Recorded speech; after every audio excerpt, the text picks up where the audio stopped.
Now, one royal mystery solved, another blown wide open. The skeleton dug up in a Leicester car park 2 years ago has now been proven to be Richard III. In 2014, genetic testing established that the skeleton discovered beneath a Leicester parking lot was King Richard III. But a second analysis focused on the male Y chromosome. DNA is telling us. So doing the Y chromosome work, I found that there wasn't a link between Richard III and the male line relatives who are alive today. Did not support the neat conclusion. The result was a complete mismatch. It suggested a significant scandal somewhere in the recorded royal lineage, yet the public was largely left with the impression that it was an unresolved mystery. New findings reported in 2025 recast that uncertainty. They indicate that what was uncovered in Leicester carried implications more unsettling than many were willing to confront at the time. The issue was not merely personal infidelity, it pointed to a false line of descent, one that shaped centuries of royal authority. The Leicester miracle. It still sounds improbable, a king buried beneath a parking lot.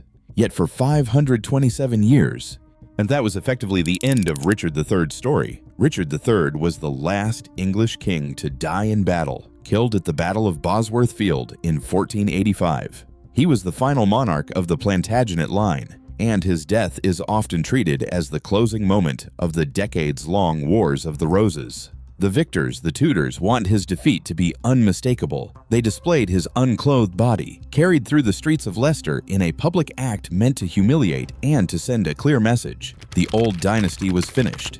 Afterward, Richard was given a plain burial in a simple grave at a church known as Greyfriars. Then history moved on. During the Reformation, the church was dismantled. Its stones were taken away. The land was sold, and the site was gradually paved over and repurposed. Within a few generations, as to the exact location of Richard's grave disappeared, it was simply lost. Legends took its place. Some claimed his bones were dug up by a crowd and thrown into the nearby River Soar. Whatever the truth of those stories, the practical outcome was the same. Richard III was effectively removed from the physical record, remembered largely through the image of a twisted villain popularized by Shakespeare. That changed when a screenwriter, Philippa Langley, became convinced the accepted portrayal of Richard III was shaped by Tudor propaganda rather than balanced evidence. She fixated on Richard not as a monster, but as a man, and began searching for where he had truly been buried. Langley spent years studying old maps and records, trying to align medieval Leicester with the modern city.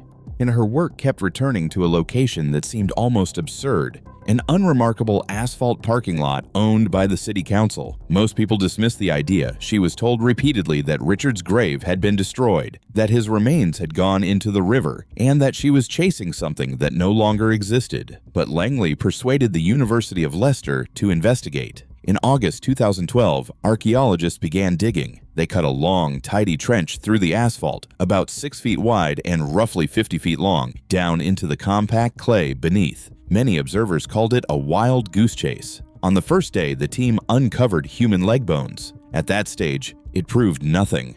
The site had once been a churchyard, and remains could have belonged to almost anyone. But as the excavation continued, the burial began to reveal details that were hard to ignore. The skeleton, formerly labeled Skeleton 1, lay in a grave that appeared hastily made and, critically, too short. The body had been forced into an awkward position, with the head pushed upward. This did not look like the careful burial of a respected monarch. It looked like a rushed, disrespectful interment carried out by enemies. The remains were from a man in his early 30s. Richard III was 32 when he died. Then the injuries came into focus. The bones showed 10 wounds in total, 8 of them to the skull. This was not consistent with a single random strike. It suggested a violent, close-range assault, likely after his helmet had been lost or removed amid the chaos. 2 of the head wounds were severe enough to have been fatal on their own. One was a sharp force injury at the base of the skull, consistent with a blade such as a sword. Another was a puncture wound consistent with a halberd,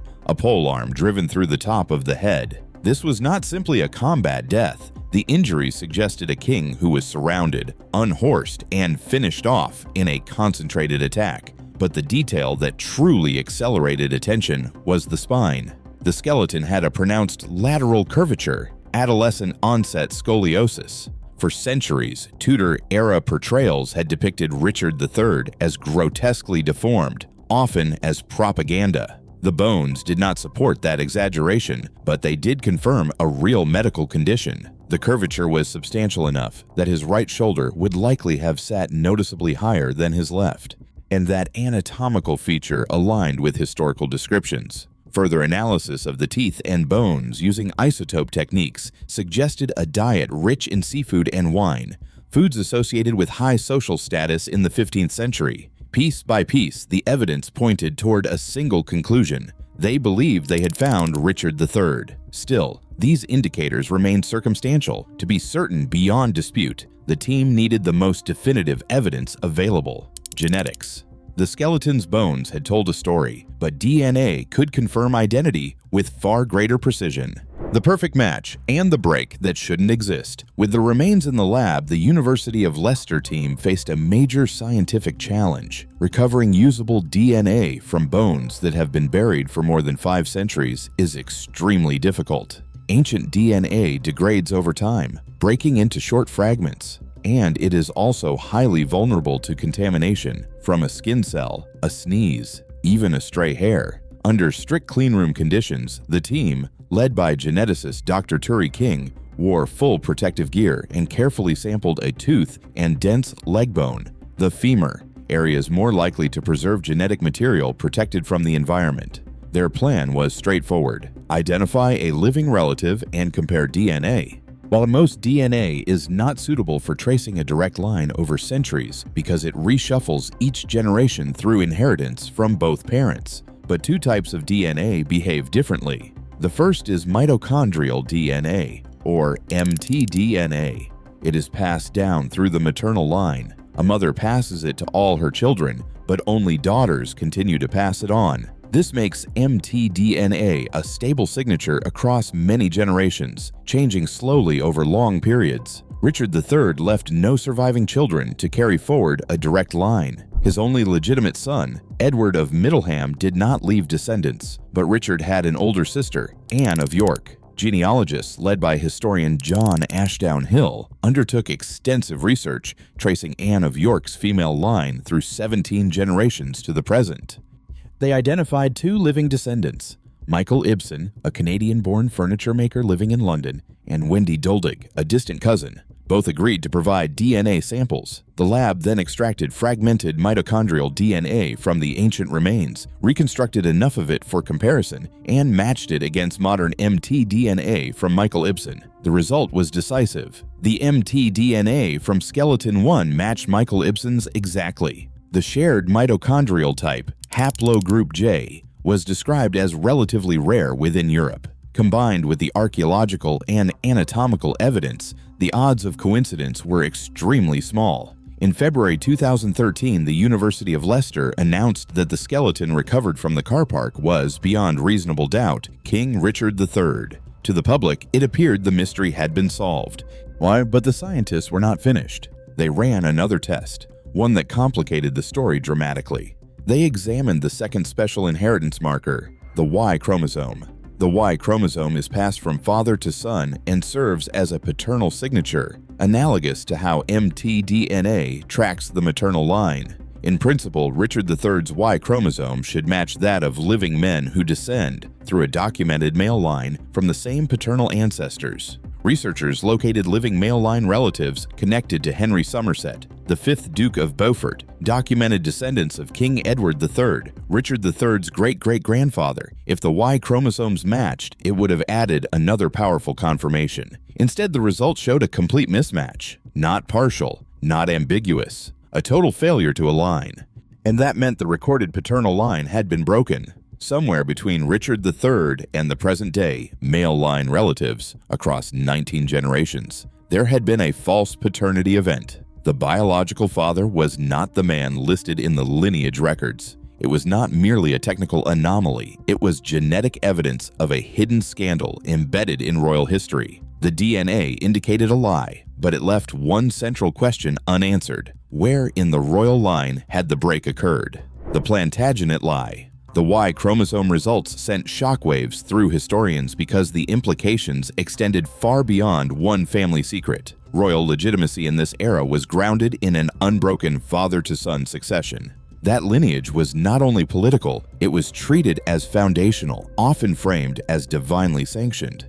And a confirmed break meant the bloodline was not what it had claimed to be. At some point, a noblewoman had a child with someone other than her husband, and that child was raised as a legitimate heir, altering the course of English history. Pinpointing where it happened became the key question, and this is where the story, according to the transcript, was handled cautiously. In 2014, a research paper published in Nature Communications presented the science and acknowledged the mismatch. But on the explosive question of where the break occurred, the authors emphasized uncertainty and offered two main possibilities. The first was the safe explanation, that the Y chromosome break happened after Richard III, somewhere within the later Somerset line leading to modern male descendants. In that scenario, that Richard's own line would remain legitimate, and the issue would be confined to a later noble branch, historically awkward, but not transformative. The second possibility was far more disruptive. The break occurred before Richard III. If that were true, it would mean Richard III, his brothers, including Edward IV, or their father were not the biological sons of their recorded fathers. It would mean Richard III had no legitimate blood claim by the paternal rules of succession, and it would also mean Edward IV, the father of the princes in the Tower, was similarly illegitimate.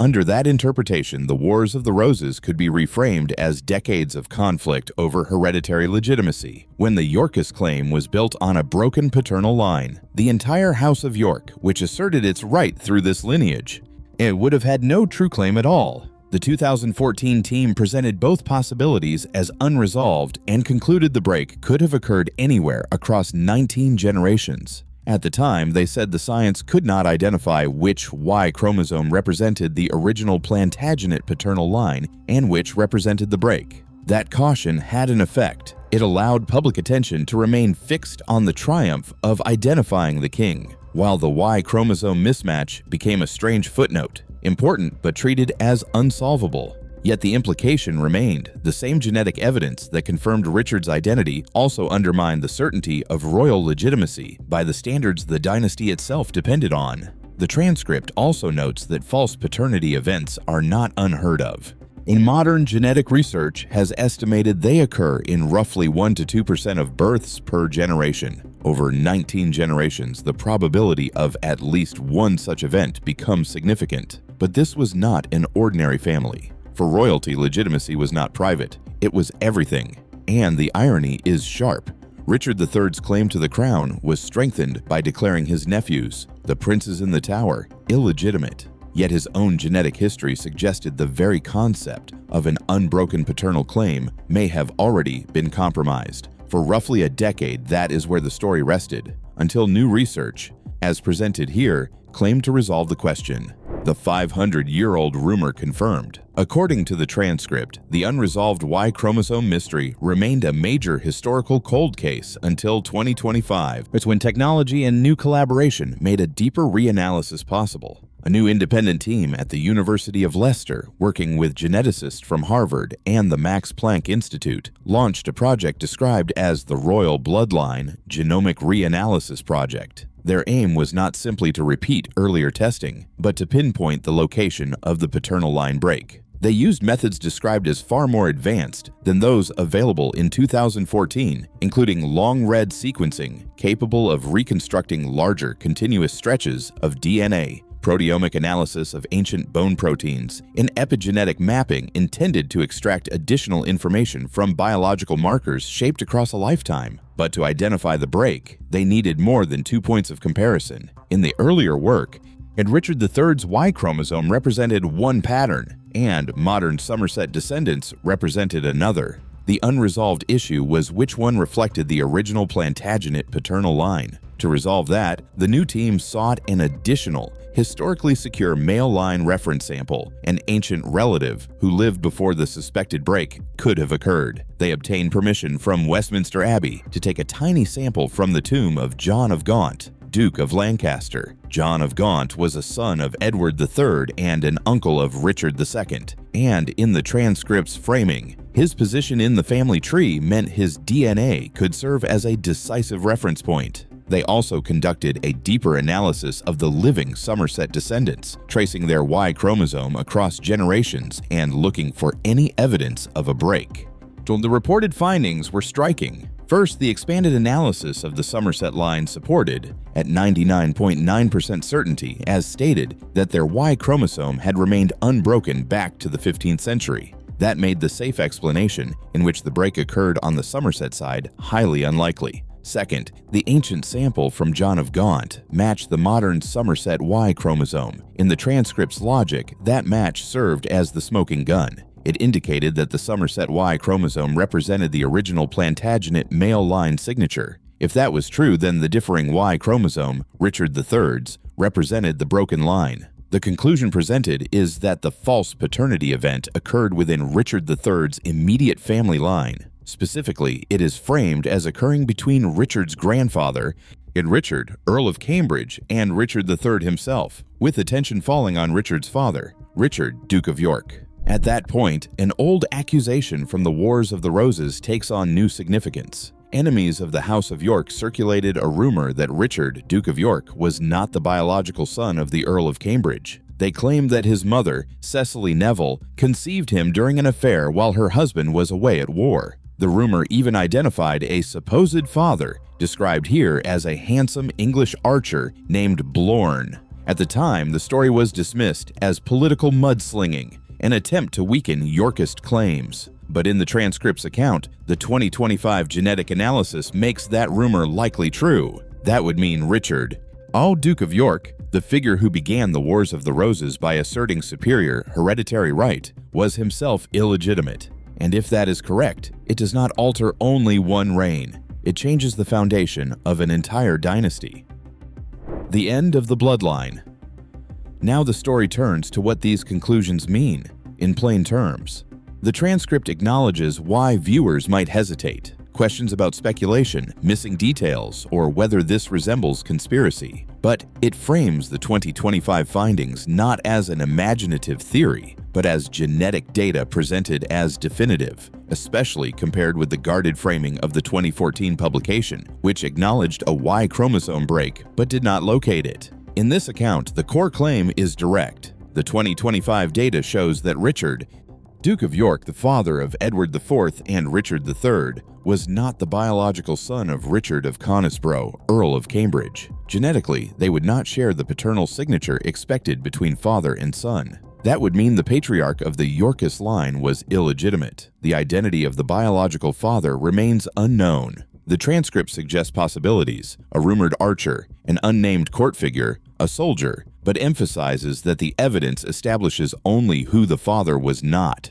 From there, the consequences extend to Richard's children. If the Duke of York lacked a legitimate paternal claim, then Edward IV's claim would also lack that hereditary basis. Edward's sons, the princes in the Tower, would, in a strict genetic and legal framing, be illegitimate heirs. And Richard III, as who sees the crown by asserting his nephew's illegitimacy, would also fall under the same definition. Under that interpretation, the House of York, the White Rose faction, fought a decades-long war on a foundational genetic falsehood. The conflict is described as having caused tens of thousands of deaths and the destruction of noble families, with battles like Towton cited as symbols of its scale. If the Yorkist claim collapses under this standard, then the disturbing discovery is not the existence of a break somewhere. It is that the break occurred in the place that mattered most, undermining an entire chapter of English royal history.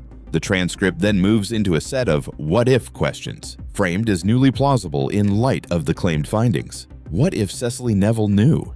Because the official narrative has her husband away on campaign while she gives birth to a healthy son. But if the child was not her husband's, the question becomes whether this was a calculated deception from the beginning. The transcript introduces an even more extreme version, the peasant substitute theory. In that scenario, if her husband was away and she needed to secure her position and her family's survival, she might have acquired a child, perhaps from a servant or local peasant, and presented the baby as her own. In this framing, Cicely Neville becomes not a passive figure, but a strategic political actor, aware that inheritance and survival depended on producing an heir. Another question follows. What if Edward IV knew? The transcript revisits Richard III's later claim that Edward IV had entered a pre-contract of marriage with Lady Eleanor Butler before marrying Elizabeth Woodville. Richard used that allegation as the legal basis to argue that Edward's marriage to Elizabeth was invalid and that their children, the princes in the Tower, were illegitimate. For centuries, many have treated the claim as propaganda used to justify Richard's seizure of power. But the transcript asks whether the pre-contract could have been real, and whether Edward IV, knowing his own paternal legitimacy was compromised, may have taken extraordinary steps to strengthen his children's position through alliances and overlapping commitments. In that framing, Edward's public image, charisma, and behavior could be interpreted as part of maintaining authority while avoiding scrutiny over the fragility of his claim. This leads to the final and most consequential historical mystery: the fate of the princes in the Tower. The common assumption is that Richard III took the throne, confined his nephews, and that their disappearance was linked to a pursuit of power. But the transcript proposes a darker psychological possibility that Richard III may have been reacting to a revelation that shattered his understanding of his family and identity. In this scenario, Richard is portrayed as a serious younger brother who believed fully in the House of York and his father's right. Then, through a confession, a letter, or a trusted advisor's warning, and he learns that his father was illegitimate and that the crown is about to pass to the next generation of a compromised line. Under that interpretation, the princes are not only rivals, they become living evidence of a dynastic claim built on a deception. The transcript suggests that their removal could be interpreted not merely as political elimination, but as a desperate attempt to cleanse the line, an effort to erase proof of the fraud and reset a history that could not be repaired. The script closes with one final question. If the bloodline was compromised at its foundation, what does that imply for later descendants who trace their lineage through it? And it ends by inviting viewers to share their thoughts, along with a reminder to like and subscribe.